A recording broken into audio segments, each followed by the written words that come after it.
once again, very warm welcome to our channel. This is Varka ma'am, your EdTech guru. So my dear class 10th students, यदि लेकर आना चाहते हो अपने board exam में 100 में से 100 मार्क्स, तो 100% बोर्ड एग्जाम सक्सेस सीरीज में आज डिस्कस करने वाले हैं हम class 10th computer application book code 165 का last unit number 3 cyber ethics को complete in one video. Means आज का जो ये वीडियो है उसमें हम साइबर एथिक्स को पूरा कंप्लीट करेंगे, तो स्टार्ट से लेकर एंड तक बने रहना।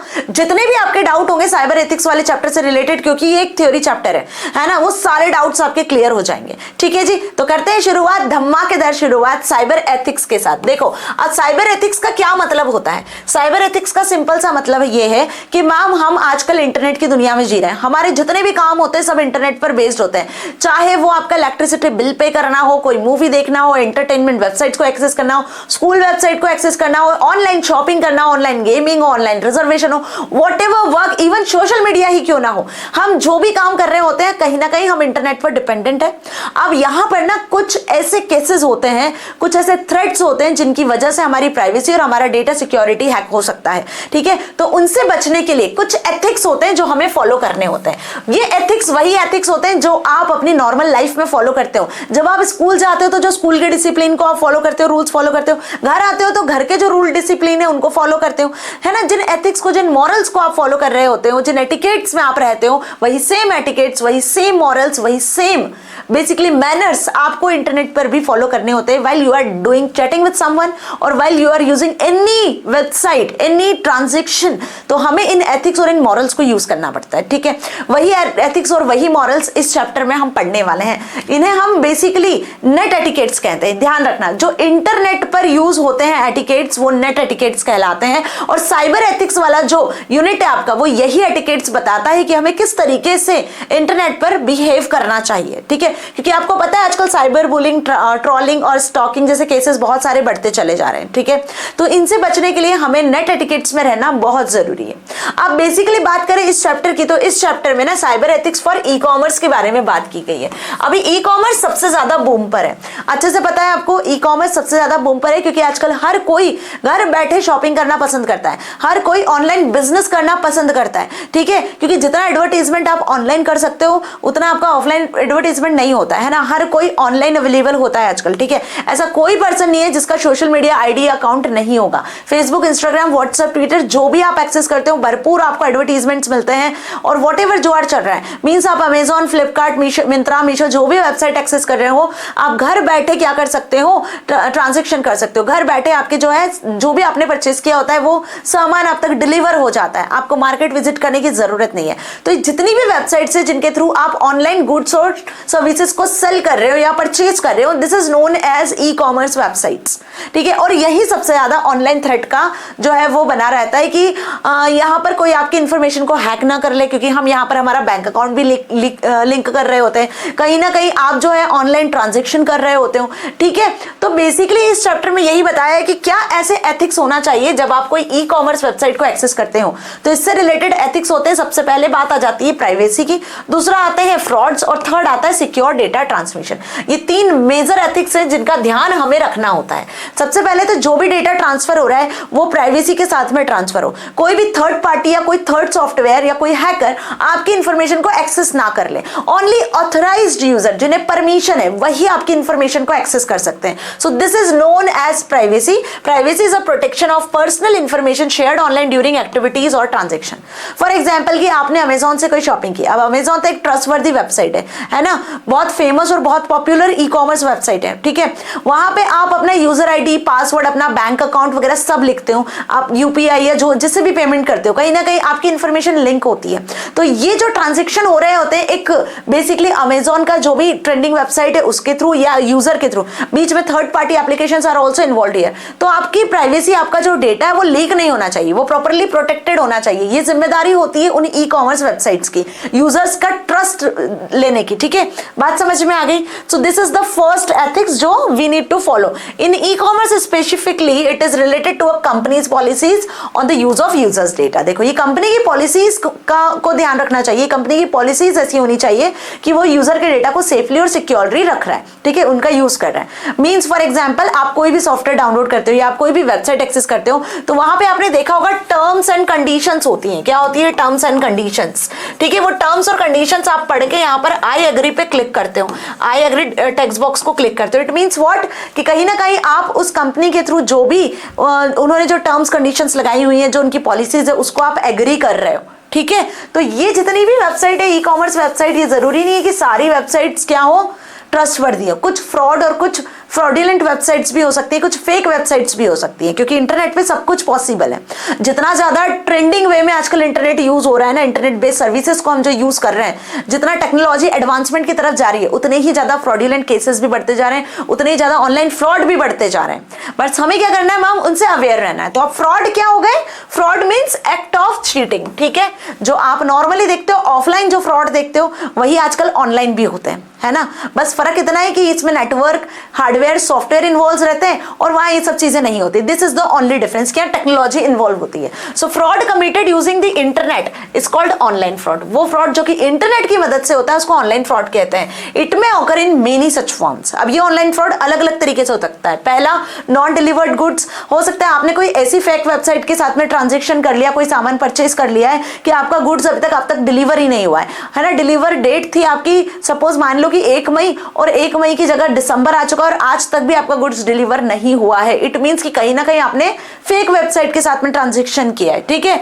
नॉन एग्जिस्टेंट कंपनीज, कुछ ऐसी कंपनीज जो कुछ टाइम के लिए अवेलेबल होती है और कुछ दिनों के बाद जब ट्रांजैक्शन हो जाते हैं उसके बाद एग्जिस्ट ही नहीं करती है, ठीक है। तो कुछ ये चीजें भी आपको देखने को मिलती है। स्टीलिंग इंफॉर्मेशन, कुछ ऐसी वेबसाइट्स होती है, ई कॉमर्स वेबसाइट, जो सिर्फ यूजर के इंफॉर्मेशन को स्टील करने की कोशिश करती है। मींस कि लाइक उनका user ID, credentials, passwords, so that उनके बैंक अकाउंट को खाली किया जा सके। बात समझ में आ गई अच्छे से। Fraudulent payments and etcetera. अभी फ्रॉडुलेंट पेमेंट समझ रहे हो, किसी का ओटीपी आता है, कोई हैकर होता है या कोई भी फ्रॉडुलेंट पर्सन होता है जो आपको ओटीपी शेयर कर रहा होता है, बेसिकली आपके, या कोई लिंक शेयर करता है ईमेल के थ्रू। यदि उस अननोन लिंक पे आपने क्लिक कर दिया या उस अननोन पर्सन को आपने अपना ओटीपी बता दिया, इट मींस व्हाट कि आप एक फ्रॉडुलेंट पेमेंट का हिस्सा बन जाओगे, आपका बैंक अकाउंट खाली हो जाएगा। और ये सारी चीजें आपको कहां बता रहे हैं? आजकल हर जगह आपको ट्रेन किया जा रहा है, आपको वार्न किया जा रहा है। चाहे फिर हम टेलीविजन की बात करें, वहां भी आपको एडवर्टीजमेंट देखने को मिलते हैं। सोशल मीडिया की बात कर ले, वहां भी आपको अवेयर किया जा रहा है। कुछ ऐसे प्रोग्राम्स, ट्रेनिंग प्रोग्राम्स भी हैं जिसके थ्रू लोगों को अवेयर किया जा रहा है कि साइबर थ्रेट और साइबर क्राइम से बचे, है ना। तो ये सारे जो फ्रॉड्स हैं वो बेसिकली ई कॉमर्स वेबसाइट से रिलेटेड है। Non deliver goods, non existing companies, stealing information and fraudulent payment etcetera. Done, इतना समझ में आया। अब सिक्योर डेटा ट्रांसमिशन कैसे करें मैम? फ्रॉडुलेंट एक्टिविटीज तो समझ गए।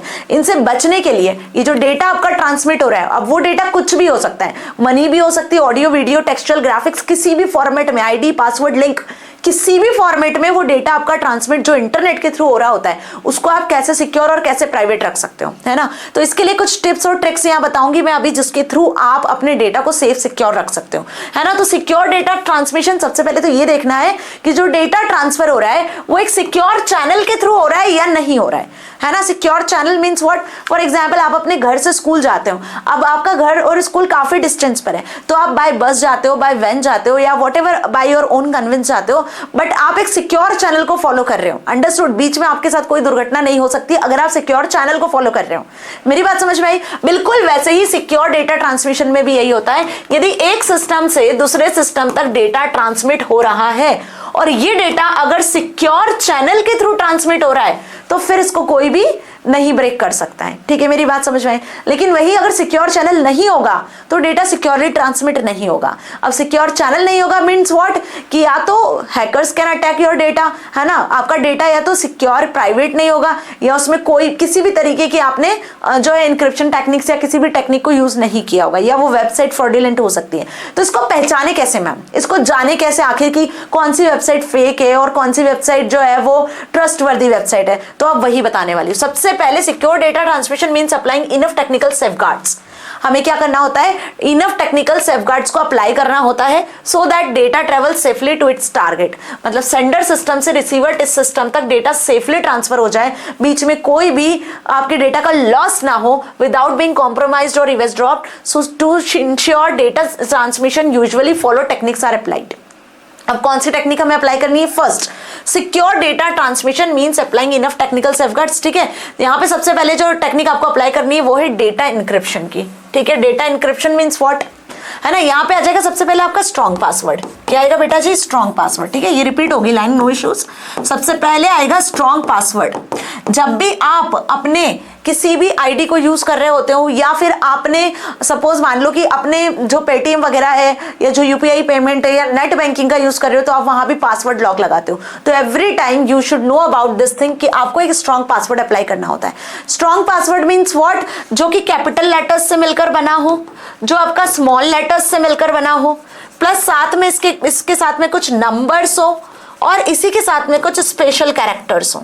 तो हमेशा जो पासवर्ड होना चाहिए वो capital letters, small letters as well as numbers और साथ में कुछ स्पेशल कैरेक्टर्स जैसे $, #, %, हाइफन, है ना, ऐसे कुछ आपके साइंस होने चाहिए। तो यदि मैं बात करूं स्ट्रॉन्ग पासवर्ड की तो आप देखो यहाँ पर मैंने लिखा A, small b, capital C, D, $, @1 2 3 like this, है ना। ये तो मैंने एक सिंपल सा आपको पासवर्ड बताया, बट इस तरीके से आप नंबर्स को इधर उधर भी लिख सकते हो। It always starts with the character only. तो इस तरीके से आपका पासवर्ड होना चाहिए। मैक्सिमम 8 डिजिट का तो होना ही चाहिए, 8 डिजिट के कम का नहीं होना चाहिए। आप कभी भी पासवर्ड जो सेट करते हो अपना नाम, अपना surname, favourite movie, father's name, mother's name, telephone number, date of birth, ऐसा सेट नहीं करो जो इजीली क्रैक हो सकता है, जो इजीली कोई भी समझ सकता है ना। हमेशा पासवर्ड ऐसा रखो जो इन सारी चीजों से मिलकर बना हो। तो पहला तो सिक्योर डेटा ट्रांसमिशन में आप जो भी आईडी पासवर्ड यूज कर रहे होते हो वो इस तरीके से होना चाहिए। दूसरा, डेटा इंक्रिप्शन टेक्निक। मान लो एक सिस्टम से दूसरे सिस्टम पे यदि डेटा ट्रांसफर हो रहा है, ठीक है जी, आप कोई वेबसाइट का यूज कर रहे हो, ठीक है, फॉर एग्जांपल कि आप व्हाट्सएप के थ्रू ट्रांसफर कर रहे हो इन्फॉर्मेशन को, या इंस्टाग्राम या टेलीग्राम के थ्रू बातचीत कर रहे हो, ठीक है, या आप कोई ई कॉमर्स वेबसाइट का यूज कर रहे हो। तो पहले तो ये देखो कि ई कॉमर्स वेबसाइट के पहले HTTPS लगा है कि नहीं। HTTPS और उसके पहले ये पैडलॉक का साइन होना चाहिए। तो सेफ प्रोटोकॉल है या नहीं। Why protocol? Because everything is done with the help of protocol. Internet पे जो भी कुछ होता है वो सभी प्रोटोकॉल की मदद से ही होता है ना। रूल्स रेगुलेशंस होते हैं इंटरनेट पे भी। अगर कम्युनिकेशन भी हो रहा है तो TCP/IP प्रोटोकॉल है। कंप्यूटर्स आपस में कम्युनिकेट कर पा रहे हैं तो TCP/IP के थ्रू। फाइल ट्रांसफर हो रही है तो फाइल ट्रांसफर प्रोटोकॉल के थ्रू, जो हमने नेटवर्किंग में पढ़ा, अभी तो आपको अच्छे से पता है।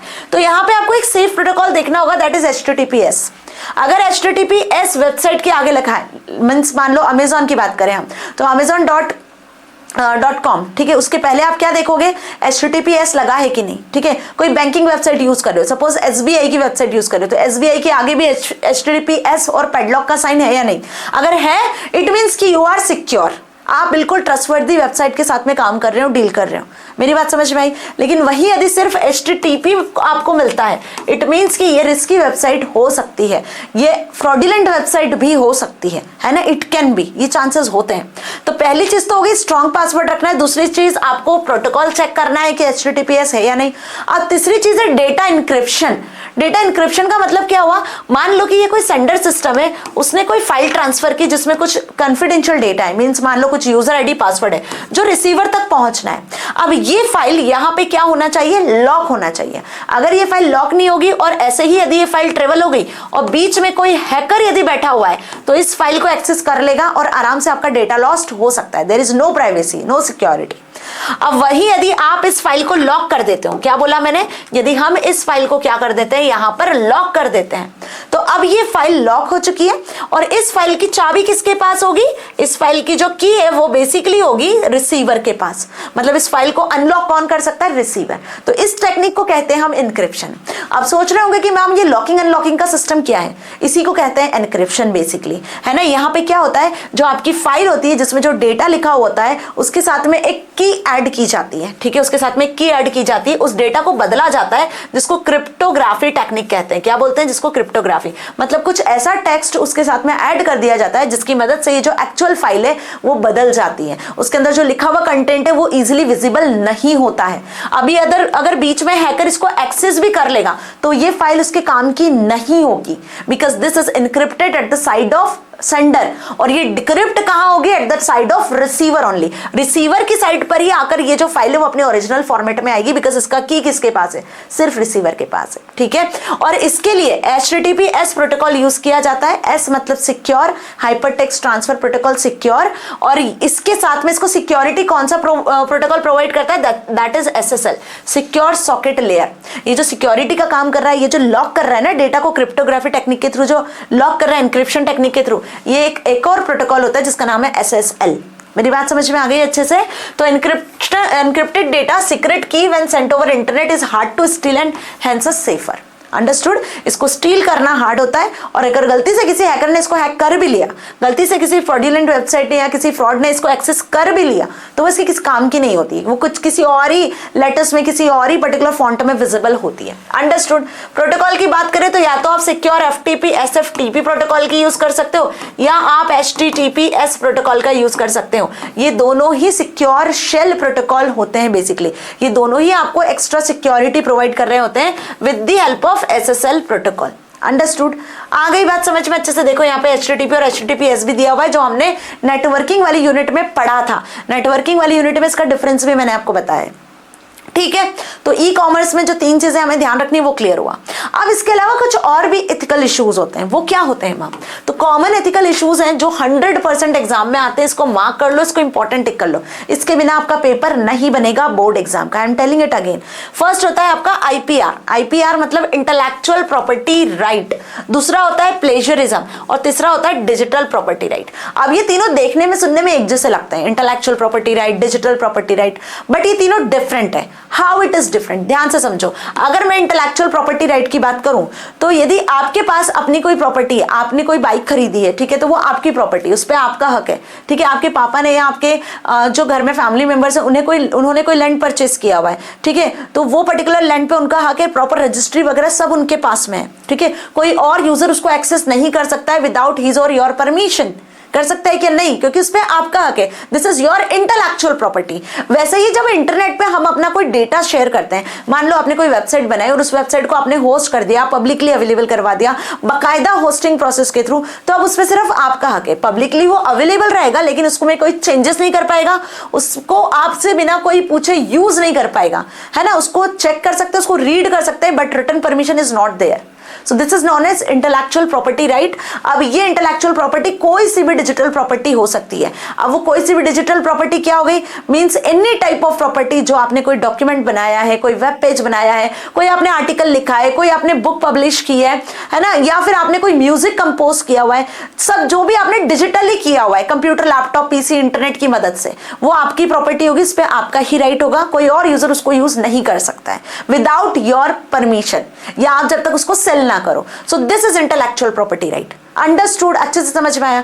But what about plagiarism ma'am? तो प्लेजरिज्म एक तरीके का एक्ट होता है जिसमें बिना परमिशन के यूजर आपकी इंटेलेक्चुअल प्रॉपर्टी को यूज कर लेता है। फॉर एग्जाम्पल कि आपने कोई आर्टिकल लिखा, अब उस आर्टिकल को आप ही के दोस्त ने कॉपी कर लिया बिना आपसे पूछे, और अपना नाम बता के रिप्रेजेंट किया कि भाई ये तो मैंने बनाया है। और जनरली ये चीजें होती हैं, आप यदि कुछ लिखते हो या आप कोई आंसर लिखते हो, तो आपका फ्रेंड उस आंसर को कॉपी कर लेता है, और मान लो कि टीचर को ये बताएगा कि ये आंसर तो मैंने लिखा है मैम, है ना, तो अपना नाम बता के रिप्रेजेंट करेगा, तो it means it is a act of plagiarism. But ये प्लेजरिज्म होता कहाँ है? ये ऑनलाइन होता है। ऑनलाइन मतलब आपकी जो भी डिजिटल प्रॉपर्टी है उसको यदि कोई और यूजर अपना नाम बता के रिप्रेजेंट करता है, तो इसे प्लेजरिज्म कहते हैं। Okay, and last is digital property right. अभी डिजिटल प्रॉपर्टी राइट मतलब डिजिटली कुछ भी, एनीथिंग, चाहे आपने हार्ड ड्राइव में कोई डेटा सेव किया हो, या ऑफलाइन आपके सिस्टम में कुछ भी डेटा होगा, कोई ऑडियो, वीडियो, टेक्सचुअल ग्राफिक्स, कोई सॉफ्टवेयर, या ऑनलाइन कुछ आपका डेटा हुआ, तो इधर ऑफलाइन और ऑनलाइन जो भी डिजिटल एसेट आपकी होती है, उसमें audio, graphics, video, any type of data, any type of file will there is known as digital property, जिसपे आपका राइट होता है। This is known as digital property right. Understood this thing. अब इस प्लेजरिज्म को अवॉइड कैसे करें ma'am? तो प्लेजरिज्म को अवॉइड करने के लिए 2 से 3 तरीके होते हैं। पहला तो होता है कि आप पैराफ्रेज कर दो। पैराफ्रेज का मतलब क्या होता है कि आप जो भी किसी पर्टिकुलर ऑथर की चीज को यूज कर रहे हो, सपोज आपने ऑथर की किसी लाइन को एक्सेस किया तो आप उस लाइन को अपनी लैंग्वेज में लिख दो, this is known as paraphrase. आप प्लेजरिज्म को कैसे अवॉइड कर सकते हो? पैराफ्रेज करके, या फिर उसको पर्टिकुलर साइटेशन के थ्रू आप उसको बताओ बकायदा कि according to this author, according to this user, या जिसने भी कोई म्यूजिक कंपोज किया हो या कोई आर्टिकल लिखा हो या व्हाटएवर कोई बुक पब्लिश की हो, तो उसको आप रेफरेंस देकर उसको साइटेड करके कि भाई according to this author we can use this lines. तो बकायदा आप परमिशन लेकर क्या कर सकते हो? प्लेजरिज्म को अवॉइड कर सकते हो। मेरी बात समझ में आ गई अच्छे से? तो ये पर्टिकुलर बहुत इंपॉर्टेंट पार्ट है जो मैंने आपको समझाया है, इससे रिलेटेड क्वेश्चन आते हैं। अब देखो, इंटेलेक्चुअल प्रॉपर्टी राइट क्या हुआ? अ क्रिएटर और producer of the information is real owner of the information.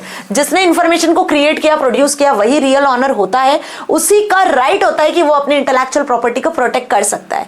These are the rights of the owner information to decide how much information to be exchange, shared और distributed. इसमें owner का right होता है, उसको ये पता होना चाहिए कि वो कितनी इंफॉर्मेशन को शेयर करना चाहता है, एक्सचेंज करना चाहता है या सेल करना चाहता है। ये वही डिसाइड करेगा। मान लो आपने कोई म्यूजिक क्रिएट किया हुआ है, कंपोज किया हुआ है, उसको आपको सेल करना है, तो उसका जो प्राइस है वो आप ही डिसाइड करोगे। आप ही डिसाइड करोगे कि किन यूजर्स को देना है, किन को नहीं देना है। मान लो आपने कोई वेबसाइट बनाई हुई है या कोई प्रोडक्ट लॉन्च किया हुआ है ऑनलाइन, अब वो ऑनलाइन कितने लोगों को सेल करना है, कितने प्राइस में सेल करना है, दिस इज योर पॉइंट। क्योंकि आप ओनर हो, आपको डिसाइड करना है। ये आपकी इंटेलेक्चुअल प्रॉपर्टी हुआ। Understood this thing? चलिए आगे बात समझ में अच्छे से। Plagiarism means stealing. प्लेजरिज्म का मतलब क्या होता है? डेटा को चुराना एक तरीके से, किसी की भी इंटेलेक्चुअल प्रॉपर्टी को एक्सेस करना बिना उसकी परमिशन के, this is known as plagiarism. Stealing someone else intellectual work, either कोई आइडिया हो, कोई लिटरेरी वर्क हो, कोई एकेडमिक वर्क हो, कोई म्यूजिक हो, कोई कुछ भी, व्हाटएवर जो आपने बुक वगैरह पब्लिश किया हो, व्हाटएवर वर्क जो कि इंटरनेट पर अवेलेबल है, जो ऑनलाइन जिस पर आपका हक है, उसको यदि बिना कोई परमिशन आपके यूज कर लेता है, विदाउट साइटिंग और विदाउट एनी रेफरेंसेस, तो this is known as plagiarism. Now what about digital property right? तो डिजिटल प्रॉपर्टी राइट में क्या आ जाता है? It refers to any information about you have created by you that exist in a digital form, either online और any electronic storage device. मतलब online या offline आपके सिस्टम में, ऑफलाइन तो नहीं बोलेंगे, ऑनलाइन या आपके कंप्यूटर सिस्टम में ऑफलाइन जो भी डेटा स्टोर है, चाहे हार्ड ड्राइव में स्टोर हो, क्लाउड स्टोरेज पर स्टोर हो, वेदर इट इज स्टोर्ड, हम क्या कहेंगे? वो डिजिटल प्रॉपर्टी कहलाएगा। So all of your digital property comprises what is known your digital estate. तो डिजिटल प्रॉपर्टी को हम क्या कहते हैं? यहाँ पर डिजिटल एस्टेट के नाम से भी जानते हैं, ध्यान रखना। अब यहाँ पे प्लेजरिज्म में क्या क्या आ जाता है? देखो, एक पेटेंट होता है, एक कॉपीराइट होता है, नाम तो सुना होगा आपने, है ना? सुना होगा ना?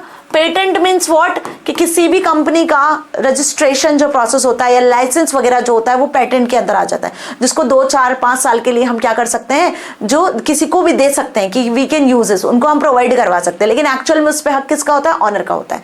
उसका कोई डुप्लीकेट क्रिएट नहीं कर सकता है। ऐसी कॉपीराइटेड जो चीजें होती है, आपने देखा है कि एक बार यदि क्रिएट होगी तो उसकी ओरिजिनल कॉपी रहेगी, अगर आप उसको यूज करोगे तो परमिशन लेके यूज करो, अदरवाइज उस पर कॉपीराइट आ सकता है। What ever the thing is available on internet और डिजिटली। ओके, तो समझ में आ गया अच्छे से? नाउ अदर एथिकल इश्यूज में आ जाते हैं। तो अब यहां हम पढ़ेंगे philosophy of open source software. Clear? अब यहाँ पे हम पढ़ेंगे कुछ सॉफ्टवेयर्स के बारे में।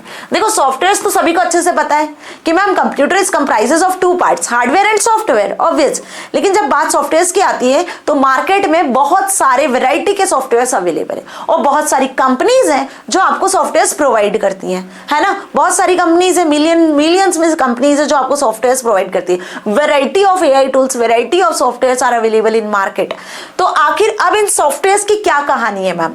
सॉफ्टवेयर्स भी वैरायटी ऑफ सॉफ्टवेयर्स होते हैं। जैसे यदि मैं कुछ सॉफ्टवेयर्स की बात करूं तो कुछ सॉफ्टवेयर्स होते हैं जो फ्री सॉफ्टवेयर होते हैं, कुछ सॉफ्टवेयर होते हैं जो ओपन सोर्स सॉफ्टवेयर होते हैं, और कुछ सॉफ्टवेयर्स होते हैं जो इन दोनों से मिलकर बने होते हैं, जिनको हम फॉस या फ्लॉस कहते हैं। ठीक है, ये कुछ सॉफ्टवेयर्स होते हैं, जैसे फ्री ओपन सोर्स सॉफ्टवेयर या free Libre open source software. Libre का मतलब क्या हो गया? जिसने आपको परमिशन दी रखी है कि आप उसके सोर्स कोड को यूज कर पा रहे हो। तो फ्री का मतलब ये नहीं हुआ कि free of cost, free of cost तो हो गई, ऑब्वियस सी बात है, लेकिन यहाँ पे फ्री का मतलब होता है फ्रीडम। क्या होता है? फ्रीडम, कि आप उस सॉफ्टवेयर को फ्री होकर यूज कर सकते हो, शेयर कर सकते हो, कॉपी कर सकते हो, डिस्ट्रीब्यूट कर सकते हो, उसमें चेंजेस कर सकते हो। This is known as free software. Cost तो फ्री है ही, पर एज वेल एज इसमें आपको फ्रीडम भी मिली हुई कि सॉफ्टवेयर के साथ जो आपको करना है वो आप कर सकते हो। ओपन सोर्स मीन्स व्हाट, जिस सॉफ्टवेयर का सोर्स कोड आपको फ्री ऑफ कॉस्ट मिल जाता है। सोर्स कोड मतलब कोई सॉफ्टवेयर भी किसी ना किसी प्रोग्रामिंग लैंग्वेजेस में बनाया जाता है, वो लैंग्वेज वो कोड आपको मिल जाता है फ्री ऑफ कॉस्ट, जिसकी मदद से आप उस सॉफ्टवेयर में बदलाव कर सकते हो, अपने तरीके से उसका नया वर्जन लॉन्च कर सकते हो। This is open source code, है ना, ओपनली अवेलेबल होता है वो सोर्स कोड, हर कोई यूजर यूज कर सकता है। तो open source software is officially defined by the open source definition. Open source definition के through open source software define किए गए थे। अभी देखना चाहते हो, जानना चाहते हो, तो ये लिंक आपकी बुक में भी दी हुई है ना, opensource.org, इसकी ऑफिशियल वेबसाइट है। जैसे ही ओपन सोर्स ऑर्गेनाइजेशन लिखोगे तो पहली लिंक पे क्लिक कर देना, तो वहां पहुंच जाओगे। वहां आपको सारे ओपन सोर्स सॉफ्टवेयर के नाम मिल जाएंगे, उसकी डिटेल मिल जाएगी, कब ये ऑर्गेनाइजेशन स्टैब्लिश हुई, किस तरीके से प्रोवाइड करी, एवरीथिंग। ठीक है, विजिट जरूर करना। Now the distribution terms of open source software must comply with the following criteria. अब इन ओपन सोर्स सॉफ्टवेयर को डिस्ट्रीब्यूट करने के लिए कुछ क्राइटेरियाज हैं।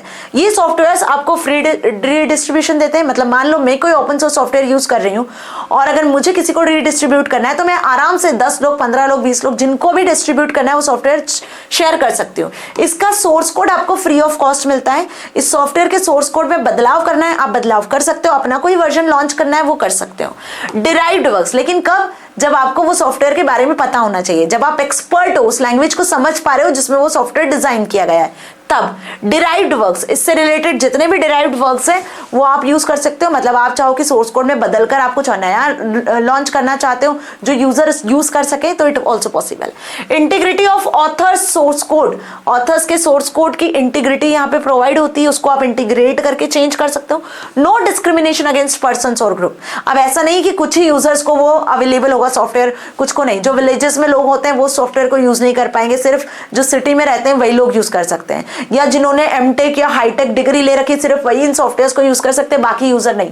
तो ऐसा कोई डिस्क्रिमिनेशन नहीं है, हर कोई user in open source softwares को यूज कर सकता है। ठीक है, और इसका लाइसेंस भी डिस्ट्रीब्यूटेड होता है, लाइसेंस को भी आप आराम से एक्सेस कर सकते हो। Licence must not be specific to a product, किसी एक प्रोडक्ट से रिलेटेड स्पेसिफिक नहीं होता है। सो ये कुछ डिस्ट्रीब्यूशन टर्म्स है, जब हम कोई ओपन सोर्स सॉफ्टवेयर यूज करते हैं तो हमें ये सारी चीजें मिलती है ना। चलिए आगे बात करते हैं हम डिफरेंट टाइप ऑफ सॉफ्टवेयर्स की। जैसे मैंने बताया कि हम फ्री सॉफ्टवेयर्स होते हैं, ओपन सोर्स सॉफ्टवेयर्स होते हैं, इसके अलावा भी कुछ और टाइप के सॉफ्टवेयर्स होते हैं। ठीक है, अगर मैं फ्री सॉफ्टवेयर की बात करूं तो again I am telling, free means cost से तो फ्री होता ही है, इसके अलावा आपको फ्रीडम भी मिलती है कि आप उस सॉफ्टवेयर को रन कर सकते हो किसी भी प्लेटफॉर्म पे, आप उस सॉफ्टवेयर के बारे में फर्दर स्टडी कर सकते हो, आप सॉफ्टवेयर को शेयर कर सकते हो, उसको इंप्रूव भी कर सकते हो। तो फ्री ऑफ कॉस्ट तो अवेलेबल होता ही है, इसके साथ में इसमें ये फ्रीडम्स, 4 फ्रीडम भी मिलती है, run, study, share and improve.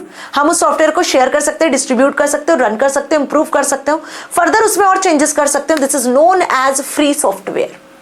अब यदि हम इसमें बात करें तो कौन कौन से सॉफ्टवेयर आ जाएंगे, आप व्हाट्सएप का यूज करते ही हो, इमेजेस यहाँ लगा रखी है मैंने फ्री सॉफ्टवेयर्स की। ठीक है, आप देख सकते हो। अब कुछ सॉफ्टवेयर्स होते हैं जिनका सोर्स कोड मिलता है, इन फ्री सॉफ्टवेयर्स का सोर्स कोड नहीं मिलता है। जैसे व्हाट्सएप की बात करूं तो व्हाट्सएप को फ्री ऑफ कॉस्ट इंस्टॉल कर सकते हो, लिंक भी शेयर कर सकते हो, कोई कॉस्ट नहीं लगती उसको इंस्टॉल करने की, डाउनलोड करने की। अंडरस्टूड? तो वो एक फ्री सॉफ्टवेयर हुआ। ठीक है, लेकिन वही यदि मैं बात करती हूँ MySQL की या मैं बात करती हूँ पाइथन सॉफ्टवेयर की, तो ये फ्री तो है ही, फ्री के साथ साथ ये ओपन सोर्स सॉफ्टवेयर भी कहलाते हैं, क्योंकि इनके सोर्स कोड मिल जाते हैं। व्हाट्सएप का सोर्स कोड नहीं मिलेगा आपको कहीं भी, लेकिन MySQL पाइथन का सोर्स कोड मिल जाएगा। जब तो आप देखते हो कि पाइथन के लेटेस्ट वर्जन डेवलप होते हुए आपको मिलते हैं हर महीने, हर 2 महीने 3 महीने में नए नए वर्जन लॉन्च होते हैं, है ना। तो ओपन सोर्स सॉफ्टवेयर फ्री होते हैं, कॉपी कर सकते हो, डिस्ट्रीब्यूट कर सकते हो, इसके सोर्स कोड को मॉडिफाई कर सकते हो। इफ यू आर एक्सपर्ट, आपको सॉफ्टवेयर के सोर्स कोड को समझ में आ रहा है, क्या कोड लिखा है, आपको पता है कि आप कुछ नया लॉन्च करना चाहते हो तो उसके सोर्स कोड में बदलाव कर सकते हो। ये ओपन सोर्स सॉफ्टवेयर होते हैं। Next is freeware software. Freeware software क्या हुए? Free of cost, copy, distribute, closed source code, बस ये डिस्ट्रीब्यूट कर सकते हो, कॉपी कर सकते हो, फ्री ऑफ कॉस्ट अवेलेबल होते हैं, लेकिन इसका सोर्स कोड आपको नहीं मिलता है, वो फ्रीवेयर होते हैं। फ्रीवेयर जिसमें सोर्स कोड नहीं मिलता है, ओपन सोर्स जिनमें सोर्स कोड भी मिलता है और ये सारी फैसिलिटी भी मिलती है। अब कुछ सॉफ्टवेयर होते हैं जो शेयरवेयर होते हैं। जैसे अगर मैं शेयरवेयर सॉफ्टवेयर की बात करूं तो शेयरवेयर सॉफ्टवेयर वो सॉफ्टवेयर होते हैं जो एक टाइम पीरियड के लिए, ट्रायल पीरियड के लिए आपके पास अवेलेबल होते हैं फ्री ऑफ कॉस्ट, उसके बाद आपको पेमेंट करना होता है। ठीक है, जिसमें अगर हम आजकल बात कर ले कैनवा की, तो कैनवा सॉफ्टवेयर कुछ टाइम के लिए तो आपको फ्री ऑफ कॉस्ट मिल ही जाता है, लेकिन आपको यदि उसके एक्स्ट्रा एलिमेंट को ऐड करना है तो आपको सब्सक्रिप्शन लेना होगा। उस सब्सक्रिप्शन में भी आपको ट्रायल पीरियड मिल जाएगा। कुछ गेमिंग सॉफ्टवेयर्स भी होते हैं, जो गेमिंग सॉफ्टवेयर्स आपको 2 दिन 4 दिन 8 दिन के लिए फ्री ऑफ कॉस्ट मिलते हैं, या 1-2 ट्रायल मिलते हैं उन गेम्स के, उसके बाद आपको उसका पेमेंट करना होता है। So this is known as shareware. इनके भी सोर्स कोड आपको फ्री ऑफ कॉस्ट नहीं मिलते हैं, बस ये फ्री टू पे होते हैं कुछ लिमिटेड टाइम के लिए, ठीक है, उसके बाद आपको उसको पे करना होता है। फ्री होते हैं कुछ लिमिटेड टाइम के लिए, उसके बाद हमें पे करना होता है।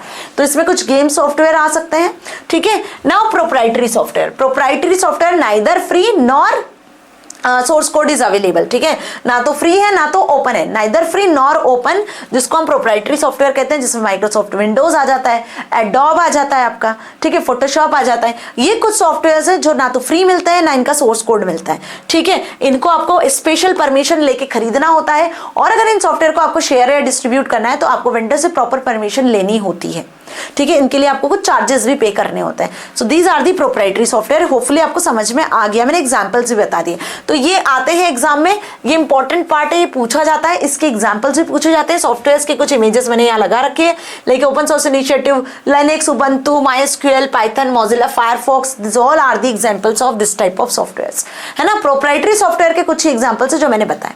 Now come to the next, that is last topic of this chapter, licenses and domain of open source technology. अब ये जो सॉफ्टवेयर्स हैं, क्या मैम इनको हम ऐसे ही एक्सेस कर लेते हैं? नहीं, इनकी भी कुछ टर्म्स कंडीशंस होती हैं, इनके कुछ लाइसेंसेस होती हैं, कुछ ऐसी कंपनीज होती हैं जो ये सॉफ्टवेयर आपको प्रोवाइड कर रही होती हैं। उन्हीं कंपनीज को हम कहते हैं यहाँ पर बेसिकली क्या, license and domain of open source software, ठीक है। तो लाइसेंस क्या हो गया, वो एक डॉक्यूमेंट होता है, एक ऐसा एग्रीमेंट होता है जो आपको ये बताता है कि इस सॉफ्टवेयर को यूज करने के लिए, डिस्ट्रीब्यूट करने के लिए किन गाइडलाइंस को आपको फॉलो करना होगा, क्या टर्म्स और क्या कंडीशंस होंगी, वो बेसिकली एक लाइसेंस डॉक्यूमेंट बताता है। तो देखना, कभी भी कोई सॉफ्टवेयर इंस्टॉल करते हो तो एक टर्म्स कंडीशन, एक लाइसेंस करके ऑप्शन आता है जिसमें आई एग्री पे आपको टिक करना होता है, तभी वो सॉफ्टवेयर आपका जो है इंस्टॉल होता है। तो वही लाइसेंस और वही टर्म्स एंड कंडीशंस यहाँ पे क्या कहलाता है, लाइसेंस कहलाता है, एक document. So software licenses typically are either proprietary, ये जो लाइसेंसेस होते हैं वो प्रोप्राइटरी भी हो सकते हैं, मतलब neither free nor open, free और ओपन सोर्स भी हो सकते हैं। कुछ ऐसे भी लाइसेंसेस होते हैं जो कि आपको सॉफ्टवेयर फ्री ऑफ कॉस्ट और उनका ओपन सोर्स भी प्रोवाइड करते हैं, जिसको आप क्या कर सकते हो, जिसको आप डिस्टिंग्विश कर सकते हो, जिसको आप रीडिस्ट्रीब्यूट कर सकते हो, कॉपी कर सकते हो, शेयर कर सकते हो, और फ्यूचर डेवलपमेंट में भी इसको यूज कर सकते हो, ठीक है। Open source licenses are licenses that comply with the open source, they allow users to freely use, modify and share, ये तो पता ही है मैम। अब वो लाइसेंसेस आखिर है क्या, इससे सबसे पहले बात कर लेते हैं जीपीएल की, that is GNU's, general public license. This is the full form of GPL, याद रखना, ये एक ऐसा लाइसेंस है जिसका फुल फॉर्म है जीएनयू। जीएनयू व्हाट, जीएनयू मतलब बेसिकली जीएनयू नॉट यूनिक्स, एक ऑर्गेनाइजेशन है। जीएनयू का फुल फॉर्म क्या होगा, जीएनयू नॉट यूनिक्स, याद रखना, ठीक है। ये जीएनयू में जो फुल फॉर्म है, जी मतलब कंप्लीट जीएनयू, एन मतलब नॉट, एंड यू मतलब यूनिक्स। Understood this thing. तो जीएनयू मतलब GNU general public license, basically it allows users to legally copy, distribute and modify software. अभी जितने भी सॉफ्टवेयर लाइसेंसेस के मैंने यहाँ नाम लिखे हुए ना, ये सभी डिफर कर रहे हैं इनके फीचर्स के अकॉर्डिंग। कुछ आपको पेड सर्विस प्रोवाइड करते हैं, कुछ आपको फ्री ऑफ कॉस्ट प्रोवाइड करते हैं, कुछ ओपन सोर्स देते हैं, कुछ ओपन सोर्स नहीं देते हैं, कुछ आपको बहुत सारी फैसिलिटीज दे देते हैं, share, distribute, copy, open source की भी फैसिलिटीज दे देते हैं। तो ये सब फीचर टू फीचर डिफर है, ठीक है। नाउ एलजीपीएल की बात करें तो एलजीपीएल का मतलब होता है लेजर जीपीएल, मतलब लेजर जनरल पब्लिक लाइसेंस, ठीक है। इसमें लेजर राइट्स होते हैं as compared to GPL. GPL में आपको फ्री ऑफ कॉस्ट सारी चीजें मिल जाती है, मतलब आप शेयर, डिस्ट्रीब्यूट, कॉपी, मॉडिफाई कर सकते हो, लेकिन लेजर जीपीएल में कुछ यहाँ पे स्टैंडर्ड लाइब्रेरीज होती हैं जिनका यूज करना होता है। तो it offers lesser right to work the standard GPL license. इस जीपीएल लाइसेंस पे आपको थोड़े लेजर राइट मिलते हैं। It is use to license free software, free software देता है so that it can be incorporate in both free software and proprietary software, ठीक है। अगर मैं बीएसडी की बात करूं तो इसका फुल फॉर्म होता है बर्कले सोर्स डिस्ट्रीब्यूशन। ये उस टाइप की कंपनी है जो आपको क्या करती है, obvious free software licenses provide करती है दैट हैव फ्यूअर रेस्ट्रिक्शंस, लेकिन इसमें कुछ रेस्ट्रिक्शंस होते हैं। कब, जब आप सॉफ्टवेयर को क्या कर रहे हो, कंपेयर कर रहे हो, या सॉफ्टवेयर को आप डिस्ट्रीब्यूट कर रहे होते हो, तो यहाँ कुछ फ्यूअर रेस्ट्रिक्शंस लगाते हैं एज कंपेयर टू जीएनयू, ठीक है। अगर हम बात करें एमआईटी की तो this is another type of license that is Massachusetts Institute of Technology, ठीक है, इस ऑर्गेनाइजेशन ने बेसिकली सॉफ्टवेयर लाइसेंसेस को जनरेट किया है, that is shortest and probably broadest of all popular open source licenses. तो ये जो है आपको लाइसेंसेस ओपन सोर्स लाइसेंस मिलते हैं यहाँ पर, मतलब इन सॉफ्टवेयर को आप क्या कर सकते हो, यूज कर सकते हो, डिस्ट्रीब्यूट कर सकते हो। आगे बढ़ते हैं, अपाचे। अपाचे तो सबसे ज्यादा पॉपुलर है, नाम सभी ने सुना होगा। Apache license grants a number of rights to user, user को बहुत सारे राइट्स ये प्रोवाइड करता है Apache. This rights can be applied to both copyright and patents, copyright और पेटेंट्स पे भी ये राइट्स अप्लाई होते हैं। तो these are the licenses, GPL, LGPL, BSD, MIT, Apache, जिनका क्वेश्चन अधिकतर आपसे एमसीक्यूज में पूछा जाता है ना। तो होपफुली ये भी समझ में आ गया। इसी के साथ में करते हैं इस सेशन को, धमाकेदार सेशन को यहाँ पे खत्म, और ये चैप्टर को, ये यूनिट को यहाँ खत्म करते हैं। इस यूनिट में सिर्फ एक ही चैप्टर है आपका, साइबर एथिक्स। साइबर एथिक्स नाम से चैप्टर भी है, साइबर एथिक्स नाम से यूनिट भी है। एंड होपफुली अब आपके दिमाग में कोई भी डाउट नहीं होगा। कोई भी डाउट होता है तो आप कमेंट सेक्शन में लिख सकते हो। फिलहाल आपके 100% एग्जाम पॉइंट ऑफ व्यू से हमने सारे टॉपिक्स को यहाँ कवर कर लिया है, जो इंपॉर्टेंट है, जो एज इट इज एग्जाम में आते हैं और आपसे पूछे जाते हैं। ओके, अब मिलेंगे हम अगले वीडियो में, जिसमें हम HTML को कंप्लीट कवर कर रहे होंगे। आई नो आपका HTML वाला पार्ट रिमेन है, लेकिन HTML जब लेकर आऊंगी ना, तो ये मान के चलो कि तहलका मचने वाला है। आप इतने अच्छे से और इतने आराम से, प्यार से HTML को कंप्लीट कर लोगे कि अगर एग्जाम में HTML का कोई भी क्वेश्चन आया तो अटेम्प्ट करके आओगे। उसके लिए चैनल को भी सब्सक्राइब करना जरूरी है, ताकि आपको नोटिफिकेशन मिल सके whenever the HTML video will come. वैसे तो टाइम टेबल मैंने शेयर कर दिया है, आपने देख लिया होगा टाइम टेबल, है ना। लाइव सेशन में मैंने बकायदा आपको बताया था कि क्लास 10th कंप्यूटर एप्लीकेशन के टोटल 6 to 10 क्लासेस होनी है, और इन 6 से 10 दिन में आप कमाल कर जाओगे। ये सिर्फ मुझे आपके 6 से 10 दिन चाहिए, जिसमें मैं आपका सिलेबस एज वेल एज आपकी बोर्ड एग्जाम की प्रिपरेशन करवा सकती हूँ, है ना जी। चलिए मिलेंगे अगले धमाकेदार सेशन में। Till then stay happy. Thank you so much.